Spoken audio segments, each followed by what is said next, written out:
আমার 1 কেজি চালের ভাত লাগে। ভাই বহুদিন ধরে আমি মানুষের কাছে শুনতেছি আপনি মশারির ভিতরে ভাত খান।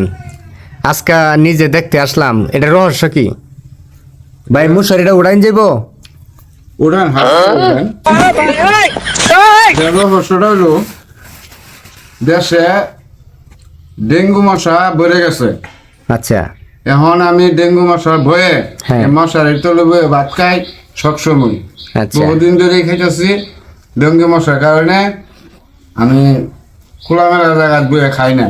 আচ্ছা, তার মানে মানে আজকে নিজে দেখতে আসলাম তো, মানে বহুদিন অনেক মানুষের কাছে শুনি আপনি মশারির তলে ভাত খান। তার মানে এই রহস্য এটাই, ডেঙ্গু মশা মানে দেশটা ভরে গেছে, এই তো? হ্যাঁ হ্যাঁ, ডেঙ্গু মশার ভয়ে আমি মশারির তলে বইয়া সবসময় ভাত খাই। যতক্ষণ যে বেলায় ভাত খাই ততক্ষণই আমি এই যে মশারির তলে বসে খাই। খাবেন কয় কেজি চালের ভাত খান? আমার 1 কেজি চালের ভাত লাগে।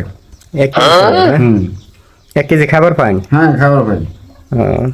মানে তে গোসল টুসুল কিভাবে কেমনে কি করেন? গোসল করে এটাও একটা রহস্য আছে। গোসলের যে এটা আমি আপনার পরবর্তী সময় ভিডিও করে দেখাবো। গোসলের দাও কিভাবে আমি গোসল করতে যাই বাইরে, তখন এটাও দেখতে পারবেন। আচ্ছা, ঠিক আছে আমার ভাইয়া। যদি এই ভিডিওটা আপনার কাছে ভালো লাগে, আপনার কাছে যারা যারা দেখবেন সবাই লাইক দিয়ে দিবেন, একটি করে লাইক কমেন্ট শেয়ার করে দিবেন। শেয়ার হ্যাঁ করে দিবেন। হ্যাঁ, মানে এটা রহস্য পরিবর্ত বাইরে দেখাইবো। এখন আমি মশারি ঘুরে রাখছি, কিন্তু কিন্তু অনেক দীর্ঘ বছর ধরে কিন্তু হ্যাঁ মশারির তলে ভাত খাই। ধন্যবাদ। ভিডিওটা ভালো লাগলে শেয়ার করে পাশে থাকবেন, অন্যকে দেখার মতো সুযোগ করে দিবেন।